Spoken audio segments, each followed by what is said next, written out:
早晨，早晨，喂，年初幾啊？今日連我都唔知，等下先。我喺紐西蘭，我真係唔知年初幾噶。啊，你香港年，都唔知啊？有冇搞唉，年初錯啊？真係六啊，年初六啊，年初六噶啦。喂，咦，咁聽日咪你生日？係你生日啊，人人生日啊嘛，年初七係你唔係咩？啊。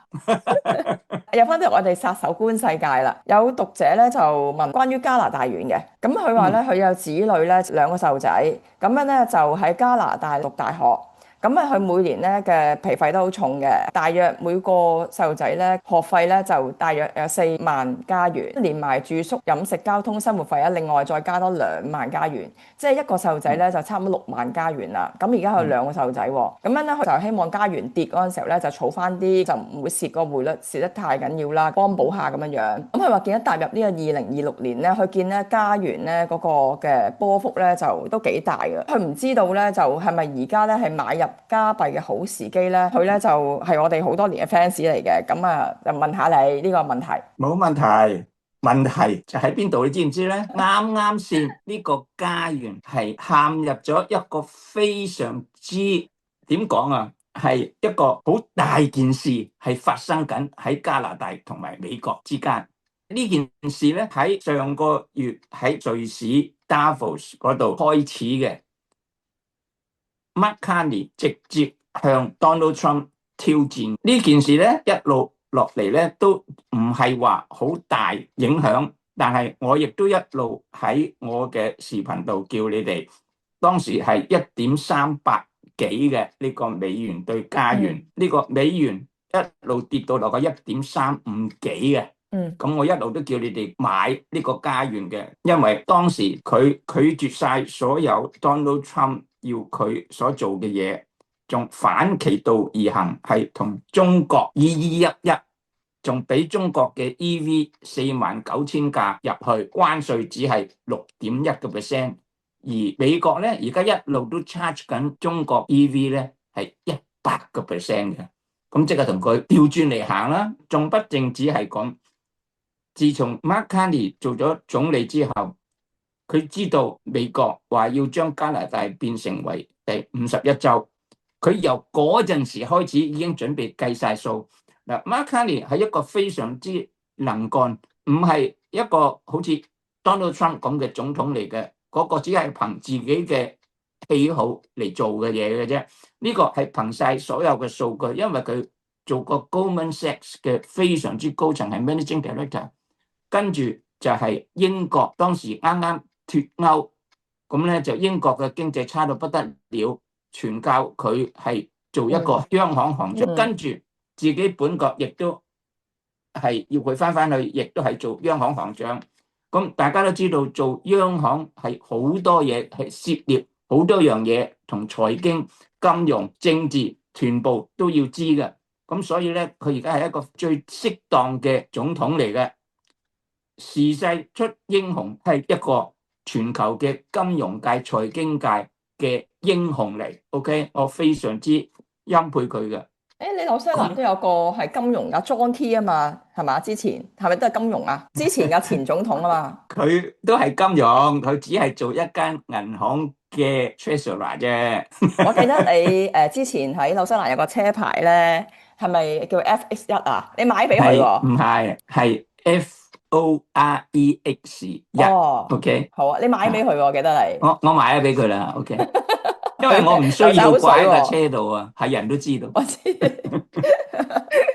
佢一路想叫你買俾佢嘛，嗰陣時，點知你嗰刻佢嗰刻離開紐西蘭，你去邊話？新加坡咯，跟住去哦，咗咁就去咗跟住就，6年新加坡咯。所以先賣俾佢啊嘛，係嘛？嗰張個車牌。哦，唔係因為咁嘅，你知道，我一出街見到而家個街好多車，逢親888啦，乜8888啊，嗰啲都全部都係中國人嚟嘅。我仲記得你之前有間豪宅咧，你都係買俾佢喎，係咪啊？喂，唔好爆我咁多嘢咯。OK，好啊，講翻加拿大元啦。除咗中國之外，呢個加拿大咧，佢係唯一一個國家係反對 Donald Trump 嘅 tariff 嘅，咁就自己去尋出路。到而家呢一秒鐘，Donald Trump 都以為全球嘅國家冇美國就唔掂，咁佢亦都咧係侮辱呢個 Mark Carney，佢話你加拿大係因我美國而生，冇美國你就死梗噶啦咁樣。咁但係 Mark Carney 話 no， 加拿大係因為我啲加拿大子民而生，唔係為你而生，我只係你嘅 neighbor 啫，我唔係你嘅 servant。問題就係加拿大由70幾年以嚟咧，所有嘅總理係一路都跟住美國，好似隻食屎狗咁跟住美國叫你做乜就做乜。咁大家都記得幾年前孟晚舟呢單嘢啦，美國話要 lock 住呢條女，佢就禁制咗人哋3年幾，人哋根本冇犯罪。OK， 咁後來經過習近平同佢商討之後，終於3年幾之後就放翻嘅。老實講句，中國同埋加拿大係有啲唔啱橋嘅嘢，就係因為呢單孟晚舟。但係呢個 Mark Carney 一上場，因為呢一個咁嘅關稅，好，我就唔出口俾你，避過咗你個關稅，但係我要將我啲出口分去俾全球其他嘅國家，咁佢去歐盟、東南亞、中東，仲去埋中國，就簽咗好多單，呢啲係實實在在嘅事翻嚟。當時咧，我係叫你哋買加元嘅，由1.38幾、1.39啊，差唔多一路跌到落嚟1.35，就 lock 住咗啦喺嗰度。咁跟住就發生，而家仲有好多呢啲咁嘅關稅嘅事，啱啱喺禮拜5又發生。咁所以咧，暫時嚟講，因為頭先我所講嘅，我覺得加元係會升。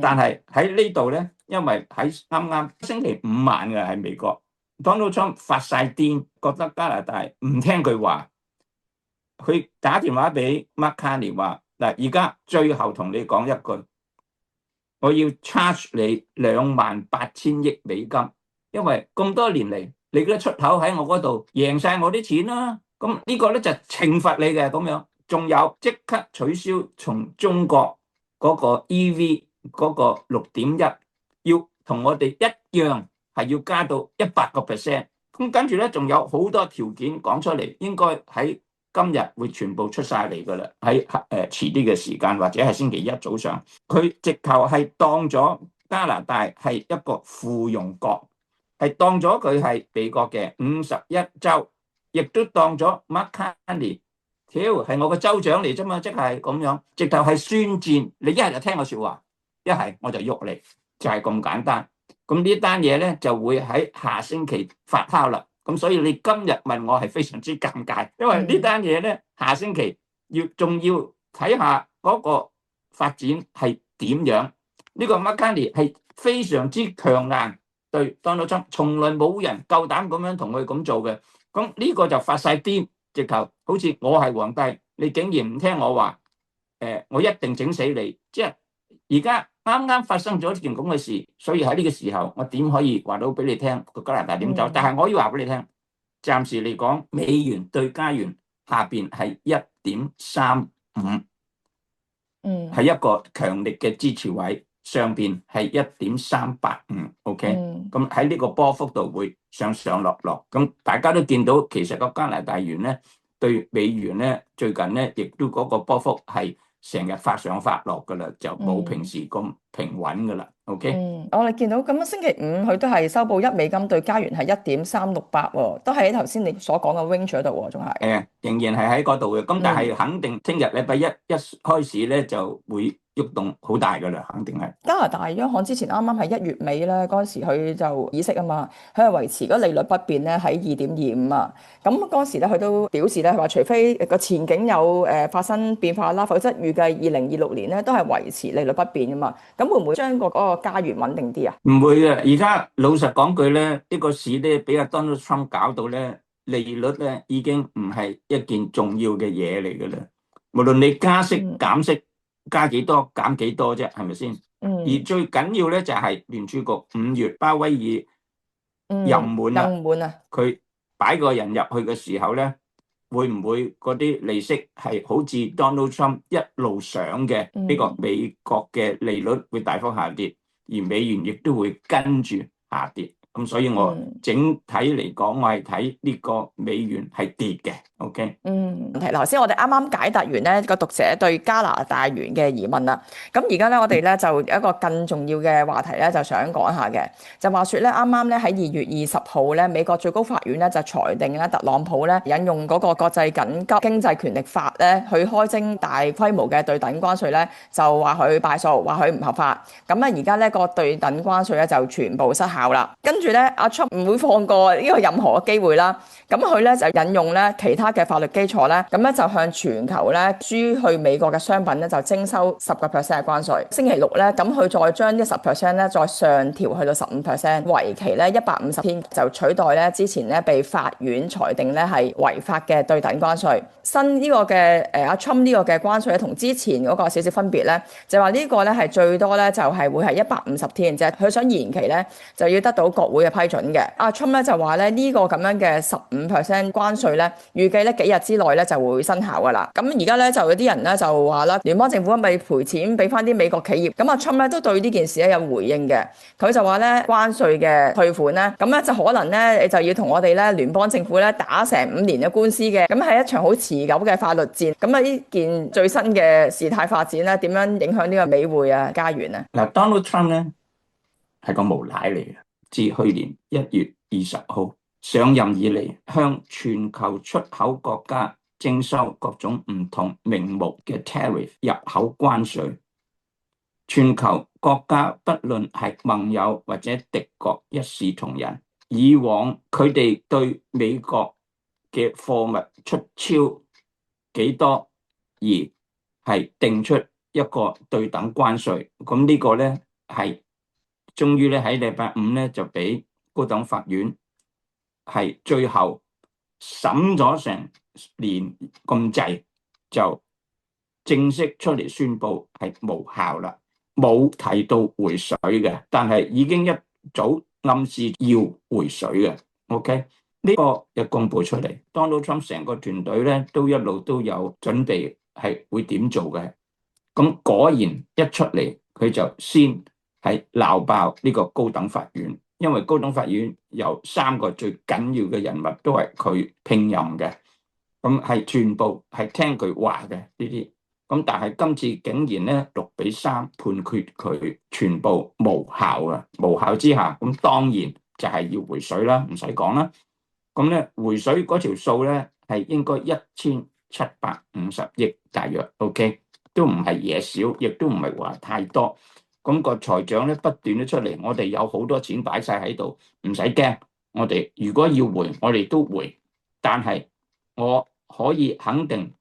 就算回咧，都要經過好尋長嘅一個法律上嘅程序，咁即係咧佢係唔想俾啦，賴債啦，仲有佢一開始就講 OK， 你取消咗我10%，我又再加翻10% 上去，因為仲有好多個屬於關稅嘅條款，我係可以嘅，有啲係緊急，好似上一個你話唔得啊嘛。嗰個係根據 IEEPA 嗰個唔得，我係冇權 ，OK， 做唔到。咁但係而家我另外仲有幾個我都可以做嘅，但係佢今次所用嘅咧就係只可以最長做到150日嘅啫。個藉口咧，亦都係因為國家嘅安全嘅理由。係 national security 係非常之緊急，咁佢係可以做嘅。共和黨嘅 speaker 阿 Johnson， 佢嘅講出嚟嗰句係講得非常之清楚。我哋而家用呢條法案先做10%，最長係150日，但係睇下點啦。咁即係話咧係要經過國會，但係冇完全講出嚟。跟住過咗1日，立刻出嚟改口啦。係要15%，而唔係10%。OK， 你剔走咗我10%，我加翻15%，更加吹脹你。嗱，老實講句，呢個關稅到現目為止，無論佢加到15、25、35、100，冇用嘅，因為自從出咗個 Mark Carney 呢個加拿大呢個總理係一個做事嘅人嚟嘅。嗱，啱啱出嚟啱啱先出嚟嘅咧，就係頭先我都有講過，就係 Donald Trump call Mark Carney 最後嘅一個 ultimatum，唔准同中國做 EV 生意。第二，要仍然平價俾嗰啲電力供給俾我哋，俾你嗰啲石油俾我哋，全部同以前一模一樣，唔准減少，唔准加價。Mark Carney 一聽完之後，直頭乜嘢都唔出聲。收咗個電話就算啦 ，OK。嗱，佢做嘢咧就唔會好似 Donald Trump 咁出嚟，潑婦罵街咁嘅。佢係靜靜地喺後邊做要做嘅嘢，立刻就走去歐盟，立刻就聯絡中國同埋所有，係睇下點樣處置呢一單嘢。佢哋亦都非常之支持加拿大 ，OK。呢一單嘢係會點樣繼續落去咧？亦都會對美元加元都有好大嘅影響，尤其是係美元對加元 ，OK。嗱，美元對加元咧，一路以嚟咧，未曾發生所有呢啲事之前咧，都大概喺1.39到1.40左右嘅。加元咧唔係一隻好多人去做交易嘅一隻貨幣，唔似得歐羅啊、日元啊、英鎊啊其他嘅 ，OK。但係佢喺過去嗰一個月咧，可以話係大上大落嘅，有時係隙無神咧，有消息出嚟咧，就會又上又落嘅。咁我睇咧，暫時嚟講個波幅係喺1.3500到1.3800兩邊走嘅，應該係，亦都要因應所有跟住發生嘅美加之間嘅爭拗而決定未來嗰個走勢。我係曾經喺1個月前介紹過買加元嘅，亦都係贏到1.35左右就食晒糊噶啦。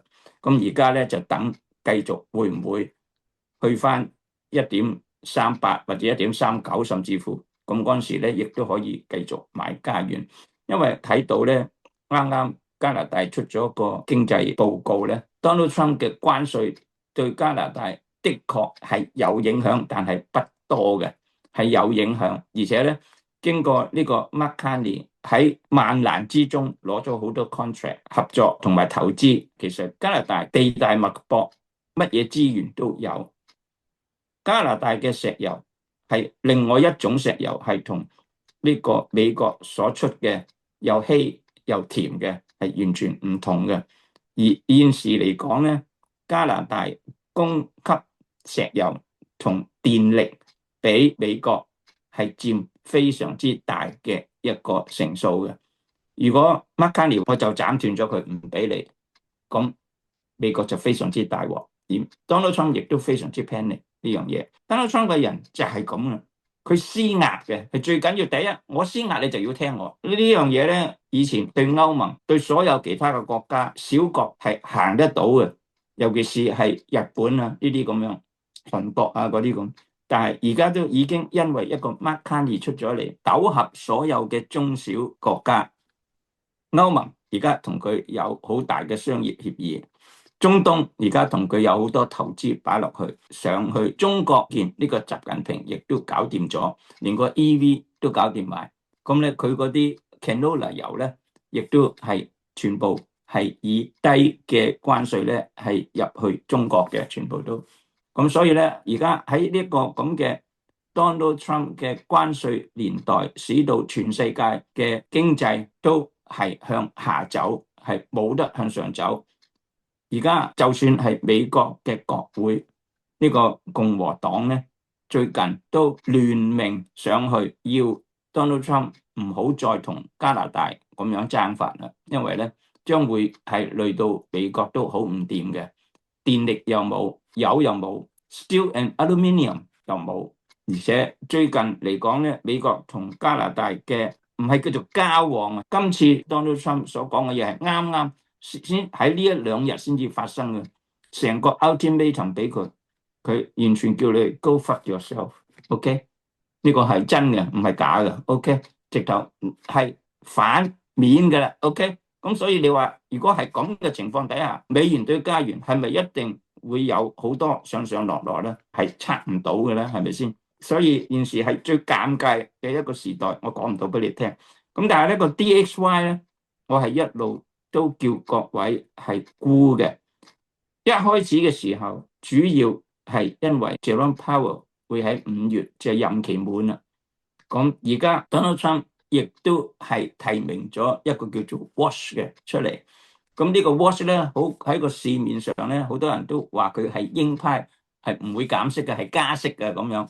但係我就唔相信，點解咧？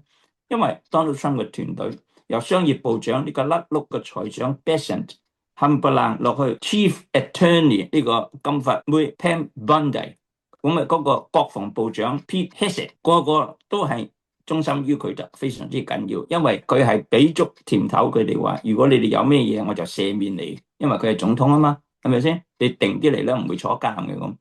個 ICE 咧，好多人亦都傳咧，幾乎係 Donald Trump 嘅私人軍隊嚟嘅。OK，佢哋嘅裝備比正式嘅 National Guard 係更先進、更多。OK，咁咧有咩嘢？佢而家直頭係乜都唔驚嘅，根本咧高等法院係審緊佢好多樣嘢嘅。佢唔似係驚，而且仲發爛渣嘅，成日喺個法庭度。咁所以咧，今年嚟講有一個咁嘅人喺度，而美國國會亦都容許有個咁嘅人係奈佢唔何。咁我哋做環球金融市場嘅咧，好多樣嘢你唔跟住佢走，你就根本上做唔到嘢嘅。所以咧，現時嚟講，我覺得呢個5月。嗱，而家已經2月幾啦，呢個 Walsh 咧仲要經過國會通過㗎，咁啊有可能國會通過唔到都唔出奇。咁個話佢鷹派，我唔相信，因為跟得 Donald Trump 嘅一定要全部聽佢講。淨係尋日啫 ，Donald Trump 已經出嚟話啲利息係一定要跌嘅。你話要利息升 ，OK， 咁你點樣可以入到呢個團隊咧？呢個係一個幌子，係暫時唔俾啲美金跌住。OK， 所以仲有一樣 DXY 我繼續講埋。其實過去嗰個零月咧，個 DXY 唔係嗱，大家都知道歐羅喺 DXY 度個佔比咧係57.6，超過一半嘅。歐羅升佢就跌，歐羅跌佢就升，就咁簡單。咁但係咧喺呢個零月之內嘅歐羅咧走勢咧係非常之曖昧，反為調翻轉係跟住個 DXY 去走，同埋跟住日元去走。呢個零月 DXY 嘅上上落落都係因日元而生。OK， 自從呢個高市早苗上任之後，跟住做咁多樣嘢，係令到個日元弱咗嘅。咁啊，最後星期五見到都155啦，上翻去，係咪先？咁啊，但係喺1月底嘅時候咧，美元對日元跌到落嚟152幾嘅，即係啲日元升嘅嗰陣時候。而嗰次咧就係因為日本央行出嚟干預嘅。OK。咁即係話咧，上次咧亦都係去到155幾，將近156就跌翻落嚟152。咁過去嗰個零禮拜，美國財政部 Treasury 曾經出去 check 個價 ，check dollar yen 嘅價。OK， 嗱，通常干預之前咧，呢啲就係 check 價，就係一個動作嚟嘅。就算日本央行出嚟干預，佢都出嚟咧。有幾日係 check 價嘅，個價係乜嘢？咁跟住咧，佢就出嚟干預啦。咁會唔會嗱？我覺得成數好大，我當然唔知道係會定係唔會啦。OK， 如果唔係你 check 價嚟做咩啫？屎忽痕啊，係咪先？咁所以咧，啲記者問 Scott Bessent 係咪 check 個價？佢話係啊，佢都話 check 個價。OK， 咁即係話咧155幾，就算而家唔干預，如果再升上去，就一定會出嚟干預。咁大家都知道160係個死位嚟嘅。OK， 佢端端唔會俾佢超過呢個位。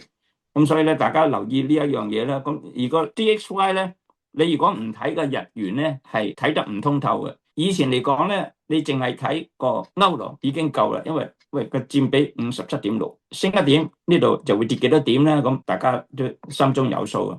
但係而家日元咧，其實得10幾個 percent 嘅啫，就冇57個幾咁多。但係竟然可以影響到成個 DXY 嘅走勢。由 DXY 咧最低係見過96點幾嘅，其實1月嗰陣時咧最高都見過99。暫時嚟講喺呢啲價咧就78係一個大位，係一個 Fibonacci level 喺呢度。星期五係想升升唔上嘅，睇嚟咧向下走嘅機會好大。點解咧？因為 Donald Trump 而家呢單嘢，我就冚唪唥 collate 翻晒所有嘅嘢啦，就係啱啱呢一個關稅嘅嘢，高等法院取消咗你10%，你又話要加翻10%，OK？我唔理你點加，係打麻波又好，乜都好，總之你係加啊嘛，係咪先？仲話好快會加，幾日之內會加啊嘛，咁你完全唔理，咁我就當咗你係加啦，係咪先？咁你一加咧？嗱，原本禮拜五個市場，大家都知道點解宣布咗呢一個關稅之後，個市場仲咁平靜咧？冇乜特別嘅大動咧，係有啲股份咧，好似 Nike 啊呢啲 retail 升少少嘅股市，但係佢忽然出嚟話，我又再加翻10%就冚唪唥跌翻晒落嚟，咁跟住收市 ，OK？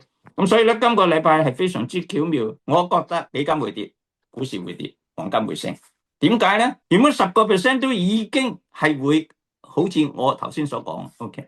我而家仲15喎，佢係邊本加嚟？當 Donald Trump 係發晒癲嘅時候咧，通常個市就跌噶啦 ，OK？ 咁所以咧，跟住嚟緊美國嘅經濟咧，俾阿 Donald Trump 係咁玩法咧，係肯定唔會係好嘅。咁所以嚟講咧，我係睇得個美元係會跌嘅 ，OK？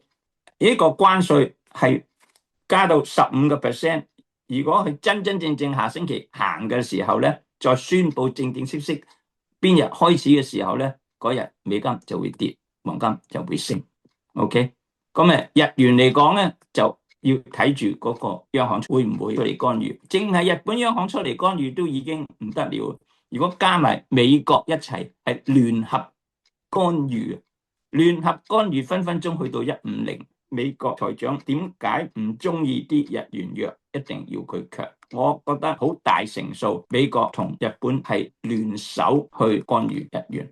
咁咧，到嗰個時候咧，就因為而家都仲有好多人咧，見到早市高苗上咗之後，又是做翻嗰啲 carry trade 嘅，全部係沽日元買啲高息貨幣嘅。OK， 啱啱而家買翻上去啲，又要再掟過。咁最近嘅市場就係咁啦，好多就算戚基無神做咗呢一樣，突然間又要轉翻調轉做，又會平翻倉，又要升。呢個咧就係今年嘅市況嚟噶啦。OK， 因為太多呢啲咁嘅事故啦，一個關稅到而家都完唔到，再加上而家加拿大同中國係合埋一齊，日本同美國亦都聯合喺離開中國好近嘅一個島度。係軍演，而家咧仲係做緊嘅，呢1分鐘去做到3月頭嘅。OK， 呢個金融市場係可以話係考功夫噶啦，今年嚟講。咁啊，所以係肯定係好多嘢發生，好多嘢要睇。我 conclusion 就係黃金升啦，美金跌，美股亦都會跌。咁樣啊，今日我哋嘅節目咧就到呢度咧，下次再見啦，係咁啦，拜拜。OK， 拜拜。新年快樂。OK， 新年快樂。OK。